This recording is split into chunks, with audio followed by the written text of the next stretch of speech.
Sampai di puncaknya itu tanggal 15 ketika pemerintah mengeluarkan paket stimulus ekonomi 8 plus 4 plus 5 ya. Program paket ekonomi di tahun 2025 ini yang terdiri dari 8 program akselerasi di 2025, 4 program yang dilanjutkan di 2026, dan 5 program yang terkait dengan andalan pemerintah untuk penyerapan tenaga kerja. Itu kalau pemain sepak bola ibaratnya, dia tuh tekniknya menyerang. Ilmu fiskal yang wajar seperti ini. Ketika Anda punya, Anda sudah anggarkan, habisin. Stimulus ekonomi 8 plus 4 plus 5 ini, bantuan pangan ini punya anggaran yang paling besar, Shell, yaitu 7 triliun rupiah. Investasi ya, di instrumen apapun, pelajari instrumen itu apa. Jangan ikut-ikutan orang, jangan FOMO fear of missing out. Pelajari instrumennya apa, mereka pasti berhasil. Itulah kenapa kemudian kemarin dia bilang mewanti-wanti ke kementerian-kementerian yang belum spending atau belum membelanjakan anggarannya secara optimal, dia mengancam akan menarik anggaran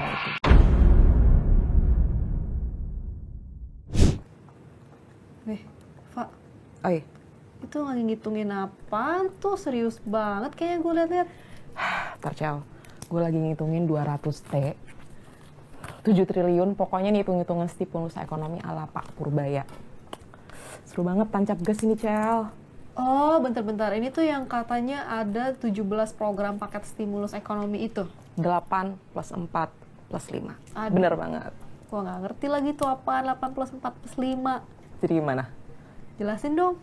Beneran? Iya. Sini, gue kasih tahu.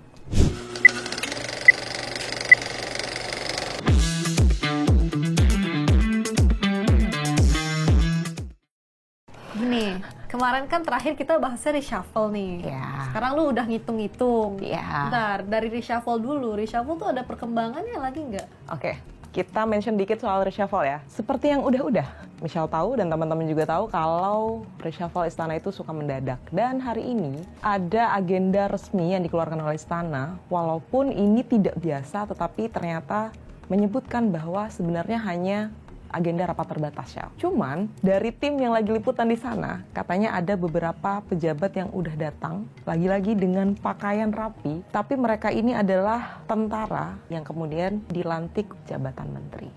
Apa jabatannya? Kalau yang gue denger, Shell, itu jabatan Menko Polkam yang masih kosong. Siapa namanya? Namanya Pak Jamahri Caniago.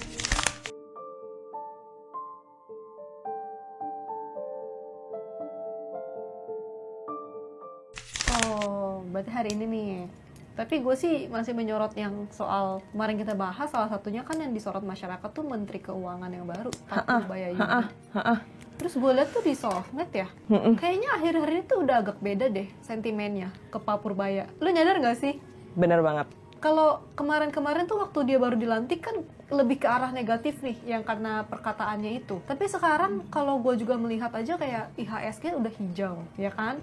Terus itu juga setelah pernyataan yang dia menggelontorkan kebijakan 200T ke beberapa bank itu. Sebagai wartawan ekonomi, lu melihatnya nih gimana, Pak? Ini sebenarnya gue juga ingin meminta maaf kepada Pak Purbaya karena menjadi salah satu yang agak bahasanya tuh mempertanyakan kapabilitas dia, karena yang Michelle sebut tadi di awal-awal Pak Purbaya ini emang agak arogan ya pembawaannya, agak mempertanyakan kemampuan wartawan yang bertanya pada dirinya dan beberapa hal lain yang juga kemudian ada pihak-pihak yang mengkritik. Tapi setelah seminggu lebih dia menjabat sebagai Menteri Keuangan, kayaknya emang ada switch of perception publik kepada Pak Purbaya ini. Kita mulai dari sosmed. Kalau lihat tren di YouTube Kompas TV aja, kemarin ini satu yang paling menarik perhatian gue, Shell. Abis doorstop Pak Purbaya, itu kan langsung live digital nih kita. Nah, ada tren komentar positif yang hampir semuanya itu positif buat Pak Purbaya. Artinya mereka menaruh harapan ke Menteri Keuangan satu ini. Karena memang kebijakan dia atau apa yang dia sampaikan ke publik itu lebih mengakar atau lebih bisa dipahami publik dibandingkan dengan gaya Bu Sri Mulyani dulu yang agak berhati-hati ketika memberikan pernyataan soal kebijakan fiskal gitu. Nah, nampaknya ini kemudian menjadi menarik perhatian publik. wah Pak Purbaya kayaknya bisa nih dipahami gitu secara bahasa ekonomi ya. Dan beberapa kebijakan yang kemudian dia keluarkan setelah seminggu menjabat sebagai Menteri Keuangan itu membawa tren positif ke pasar.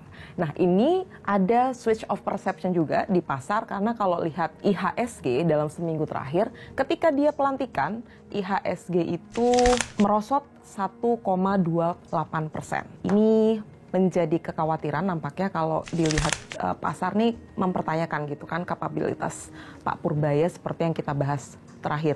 Tapi sehari setelahnya ini lebih dalam jatuhnya karena masih belum kelihatan nih gerak-gerik dari Pak Purbaya, apalagi cara dia merespon 17+8 tuntutan rakyat yang kemudian saat itu menjadi polemik di publik. Sehingga publik ini dan pasar juga khususnya itu kemudian melihat apakah sebenarnya ini orang bisa membawa kebijakan yang bisa menetes atau dirasakan oleh rakyat ya. Karena dia menjawab kebijakan atau tuntutan rakyat aja kayak gitu. Sebenarnya gimana gitu. Nah itu kemudian di pasar dijawab dengan tren yang sangat dalam, koreksinya 1,78%. Tapi sehari setelahnya pasar ini kemudian membaik. Hijau sampai di puncaknya itu tanggal 15 ketika pemerintah mengeluarkan paket stimulus ekonomi 8 plus 4 plus 5 yang kalau dijumlahin jadi 17. Ini cukup menarik kemudian karena mungkin nampaknya pemerintah ini ingin menjawab ya 17+8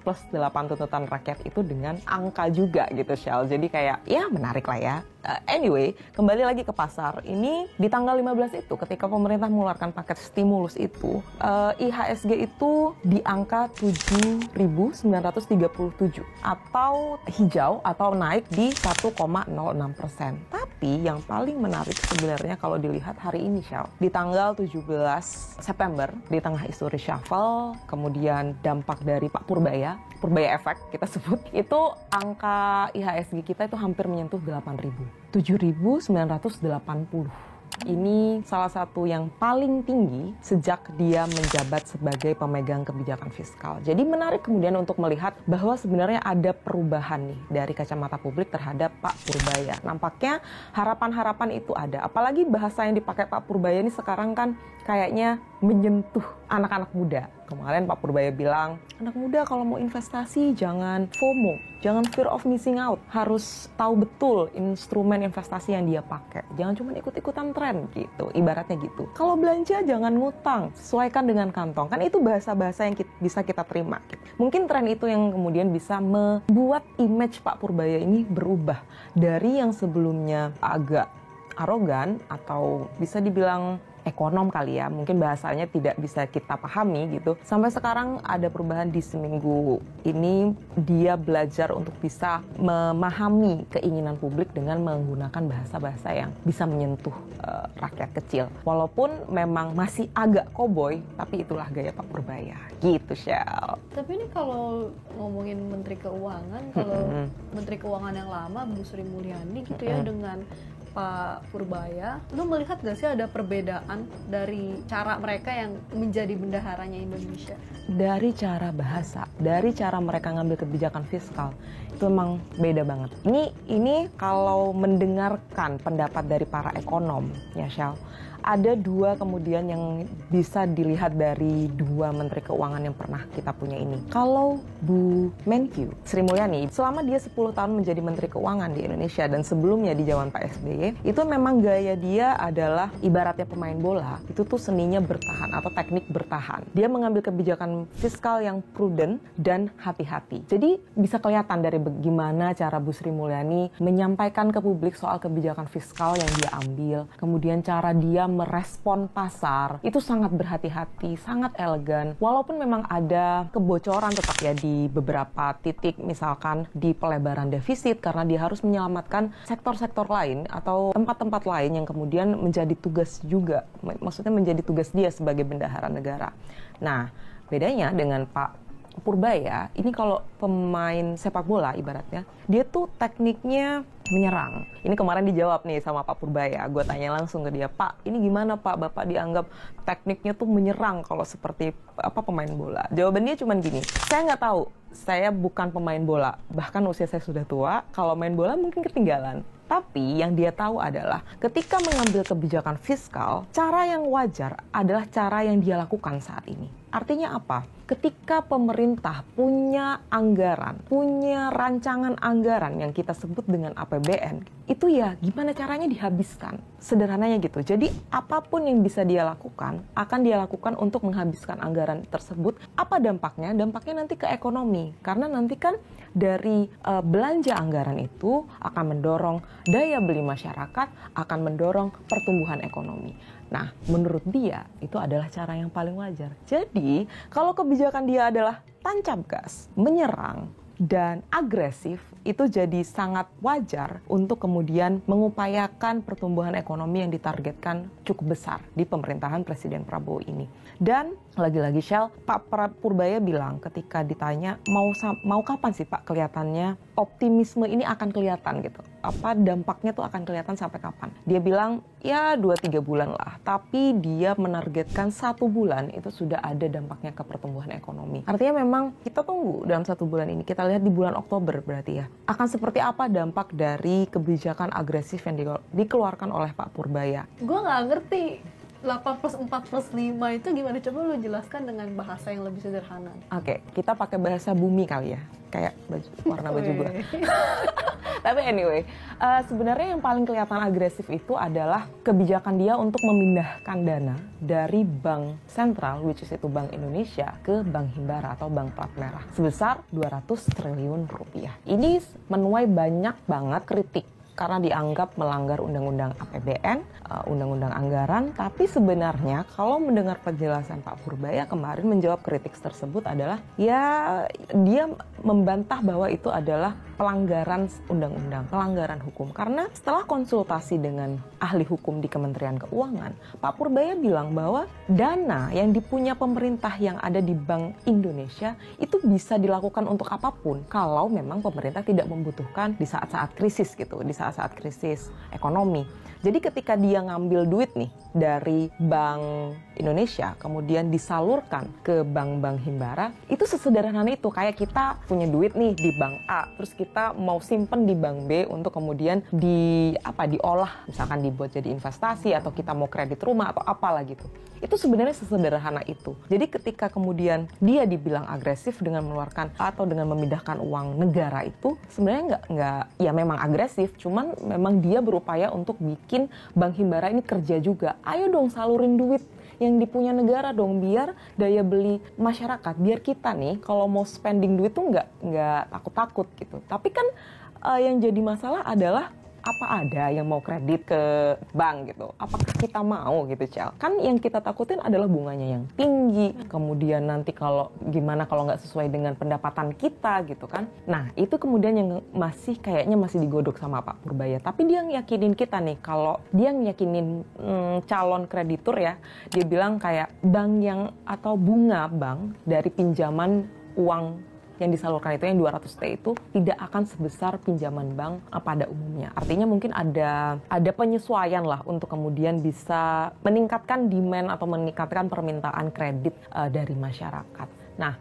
200T ini, Shell, itu menjadi bagian dari stimulus ekonomi 8+4+5. Maksudnya gini, bukan dia kemudian masuk di 8 paket itu ya, tapi 200 triliun ini menjadi salah satu instrumen untuk kemudian bisa disalurkan ke kredit perumahan. Kan itu menjadi salah satu poin paket stimulus ekonomi yang dikeluarkan kemarin kan ya. Ada 8 inisiatif utama. Yang pertama soal program magang nasional.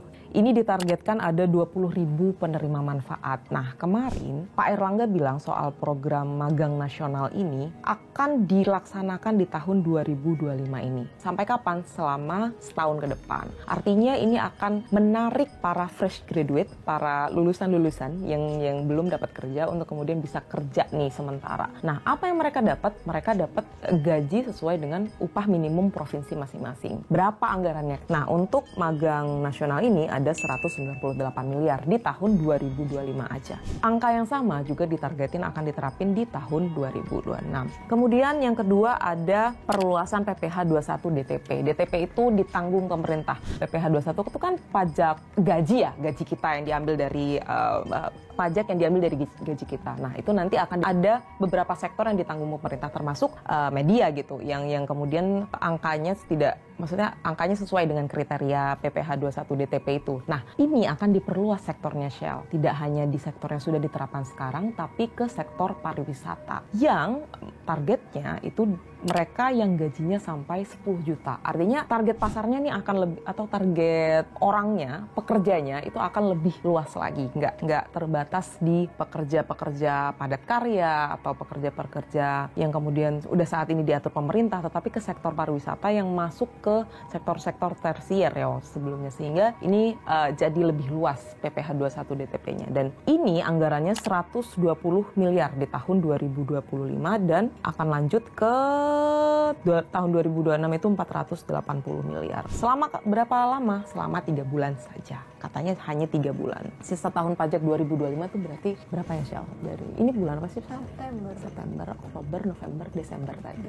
Baru per Oktober sampai Desember. Yang ketiga bantuan pangan. Nah, ini Shell yang sebenarnya dibilang paling bisa dirasakan oleh masyarakat. Karena apa? Karena bantuan pangan, bantuan sosial dan lain sebagainya dan bantuan yang lain itu kan langsung diberikan ke penerima manfaat. Nah, dari stimulus ekonomi 8+4+5 ini, bantuan pangan ini punya anggaran yang paling besar Shell, yaitu 7 triliun rupiah. Apa yang kemudian diterima oleh masyarakat? Yaitu beras sebanyak 10 kg yang itu katanya sih akan mendorong daya beli. Meskipun aku belum bisa lihat benang merahnya di mana, cuman itu adalah upaya agar masyarakat bisa mengeluarkan lebih banyak uang di luar pembelian beras. Artinya ada kebutuhan yang sudah ibaratnya udah ditanggung oleh negara nih, yaitu beras itu kan primer ya.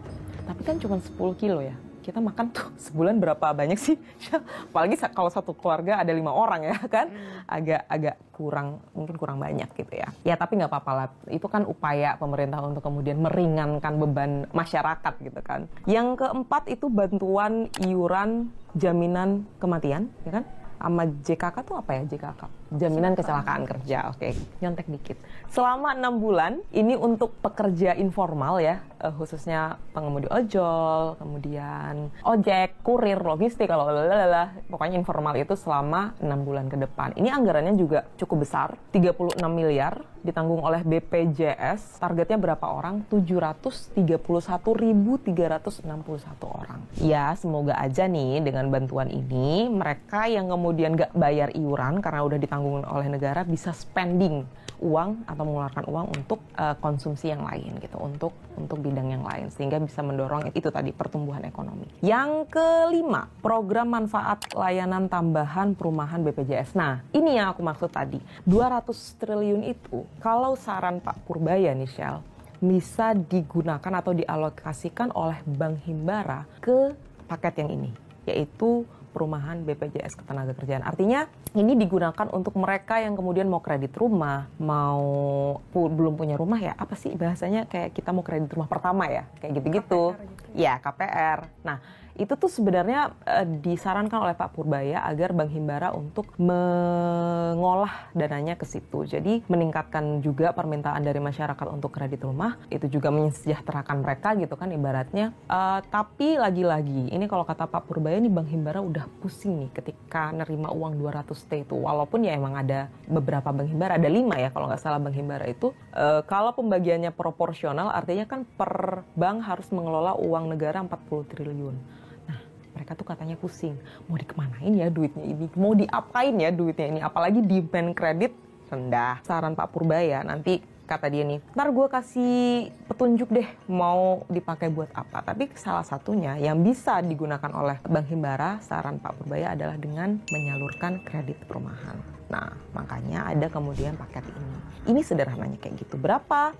Targetnya itu ada 1050 unit. Dengan angka estimasi 150 miliar untuk selisih bunga yang ditanggung oleh BPJS.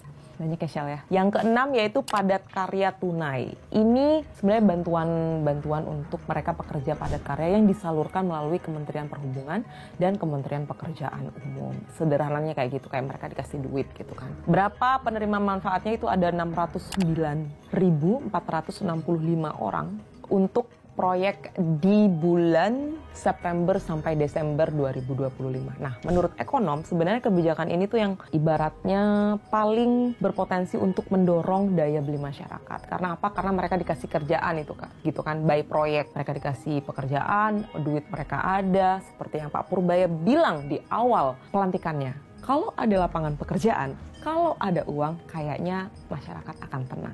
Nah, ini salah satu upaya yang dia lakukan dengan angka yang cukup fantastis juga. Dari PU atau dari pekerjaan umum itu 3,5 triliun rupiah dan dari Kementerian Perhubungan itu 1,8 triliun rupiah. Jadi kalau di total hitung sendiri, Shell.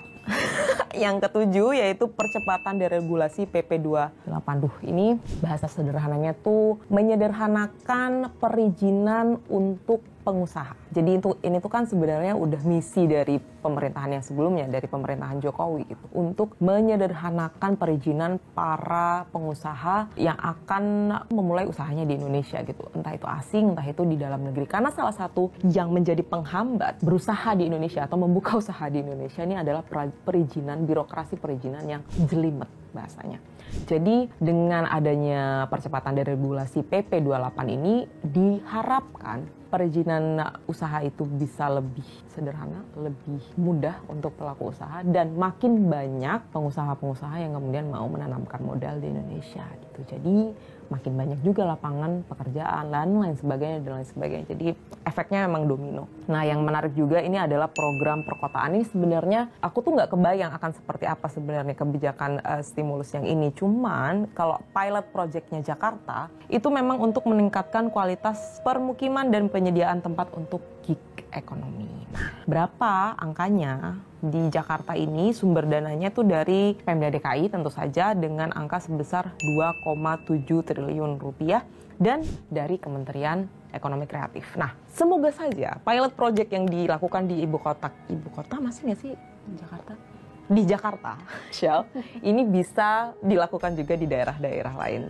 Jadi angka besar itu bisa juga diterapkan di daerah-daerah lain yang dampaknya nanti juga ke pertumbuhan ekonomi lagi-lagi. Karena kalau kita ngomongin inflasi di daerah, inflasi di provinsi, kabupaten, itu kan juga akan mempengaruhi inflasi Indonesia yang dampaknya nanti lagi ke pertumbuhan ekonomi gitu, kalau secara makro. Total anggarannya berapa, Shell? 16,23 triliun rupiah. Itu baru dari 8 inisiatif utama. Kemarin gue tanya ke Pak Purbaya, Pak, ini dari mana sih Pak anggarannya?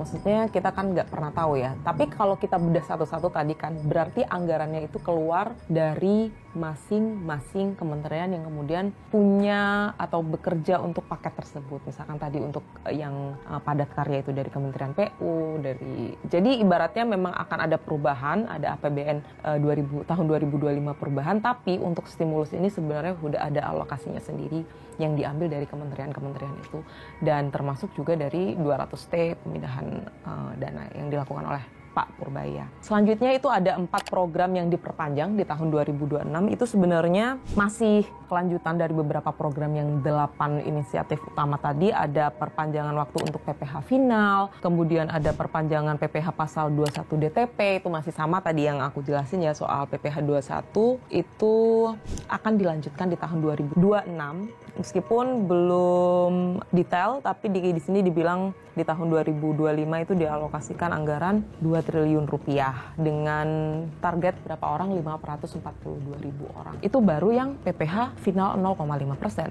Belum yang PPh 21 itu 480 miliar. Itu seberapa ya, Shell? Banyak banget, Shell.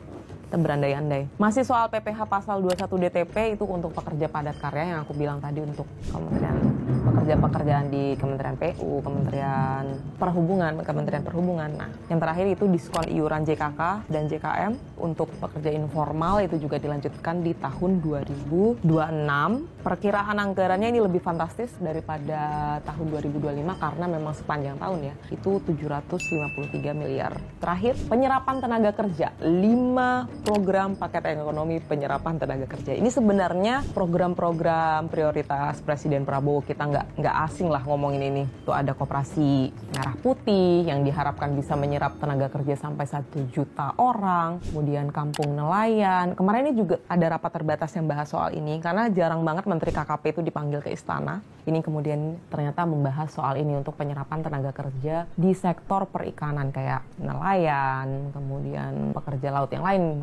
Itu ada estimasi 200.000 lapangan kerja. Yang ketiga itu ada Tambak Pantura dengan luas 20 hektar diharapkan bisa menyerap angka 168.000 tenaga kerja. Kemudian kapal nelayan, modernisasi kapal nelayan 1.000 dengan potensi penyerapan tenaga kerja 200.000 dan perkebunan rakyat dengan ini masalah perkebunan rakyat sebenarnya agak harus dirapikan juga oleh pemerintah karena kita tahu kita punya PT Perkebunan PTPN ya Pak, itu tuh juga agak kinerjanya agak merah. Jadi mungkin dengan upaya pemerintah untuk merapikan sektor perkebunan ini bisa juga untuk kemudian meningkatkan lapangan pekerjaan atau membuka lapangan pekerjaan. Karena chaos banget nih kalau ngomongin soal PTPN itu perkebunan rakyat 870.000 hektar dengan potensi membuka lapangan pekerjaan 1,6 juta dalam 2 tahun. Jadi totalnya banyak banget. Ini sesuai lagi dengan janji Pak Purbaya di awal pelantikan dia bilang kan ingin menciptakan lapangan pekerjaan sebanyak itu. Cuman kita lihatlah sebanyak apa sih kok kayaknya masih banyak pengangguran gitu loh Shell. Walaupun katanya pemerintah mengklaim udah banyak lapangan pekerjaan yang kita buka, tapi pengangguran masih banyak. Gitu Shell. Kalau gue melihat dari program-programnya memang fokusnya untuk menyediakan lapangan pekerjaan yang banyak ya gitu. Terus berarti yang 8 tadi itu fokusnya di 2025 dan 4+5-nya ini di 2026. Jadi sebenarnya gini, 8 inisiatif utama itu memang dikeluarkan dalam jangka pendek ya, karena ini kan mungkin untuk menjawab 7+8 tuntutan rakyat. Tapi kalau kemudian dibilang apakah ini juga akan dipertahankan untuk jangka panjang, nampaknya iya, karena kalau dilihat dari +4-nya tadi kan ada hanya 4 program yang dilanjutkan di tahun 2026. Tapi kalau ngelihat gayanya sektor ekonomi yang sekarang nih, Menko Perekonomian kita Pak Airlangga dan juga dikombinasikan dengan Menteri Keuangan kita Pak Purbaya, ini nampaknya akan mengambil langkah untuk melanjutkan 8 inisiatif utama ini. Kalau memang dirasa bisa meningkatkan daya beli masyarakat, artinya bisa langsung menyentuh ke rakyat kecil seperti kita. Jadi semoga saja dari 8 kebijakan itu, karena ke-8 kebijakan itu sebenarnya seksi banget tau Shell untuk kemudian mendorong daya beli masyarakat gitu. Angkanya juga tadi berapa? 16, something T, 16,23 triliun rupiah. Sekitar 16 triliun ya. Nah itu gue kurang paham nih. Jadi itu memang anggaran yang sudah ada di APBN atau itu memang angkanya naik? Terus efeknya gimana dengan kalau misalnya angkanya naik?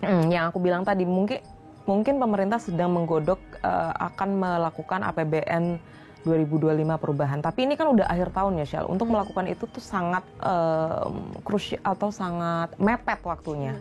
Nah, yang bisa dilakukan oleh Pak Purbaya ini kan menghabiskan anggaran. Itulah kenapa kemudian kemarin dia bilang mewanti-wanti ke kementerian-kementerian yang belum spending atau belum membelanjakan anggarannya secara optimal, dia mengancam akan menarik anggarannya itu. Nah, apa artinya? Jadi dari 8 inisiatif utama ini kan banyak kementerian yang terlibat. Artinya dia meminta kementerian-kementerian ini untuk memaksimalkan anggarannya.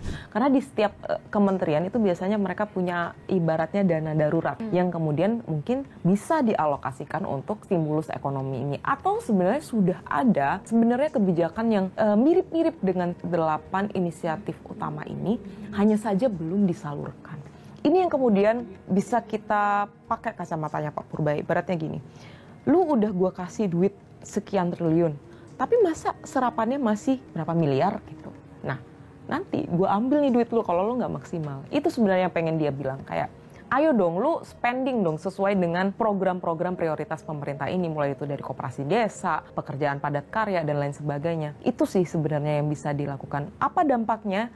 Ya kita lihat ya kalau emang akan ada perubahan APBN, apakah ini sebenarnya sangat urgent untuk kemudian mengubah APBN. Tapi kalau dilihat dari gayanya sih kayaknya nggak akan terlihat dalam waktu dekat dia akan mengubah APBN, karena angkanya masih sesuai dengan anggaran yang ada di kementerian-kementerian itu. Gitu, Syah. So, simpelnya itu bahasanya kalau dengan adanya stimulus ekonomi ini dari Pak Purbaya, dampaknya bagi kita masyarakat umum nih secara simpelnya apa? Gini, lo dikasih duit sama pemerintah ibaratnya gitu. Lo dikasih keringanan bunga untuk ngajuin kredit di bank. Kemudian lo tertarik untuk mendapatkan itu, misalkan lo akhirnya kredit rumah atau kredit untuk usaha, kur gitu kan, atau lo memilih untuk kerja di padat karya yang kemudian disediakan oleh proyek-proyek pemerintah itu. Dapat duit nih kan, ketika lo udah dapat duit, lo nggak akan takut untuk spending duit lo, untuk belanja. Kayak yang dia bilang, belanja sesuai dengan kantong. Ketika duitnya udah lo punya, lo nggak akan ragu untuk kemudian belanja untuk keperluan rumah misalkan, belanja untuk kebutuhan diri lo sendiri, yang itu dampaknya besar untuk pertumbuhan ekonomi secara makro. Jadi domino efek kali ya untuk kemudian dilihat dari kebijakan yang kecil-kecil ini, nanti dampaknya ke yang gede-gede gitu, Syal. So, masih ada harapan? Masih ada harapan. Masih ada kan? Masih ada harapan di pundak Pak Purbaya yang sangat cowboy ini dengan hitung-hitungannya yang kemudian bisa diterima oleh rakyat ini. Dan ya kita lihat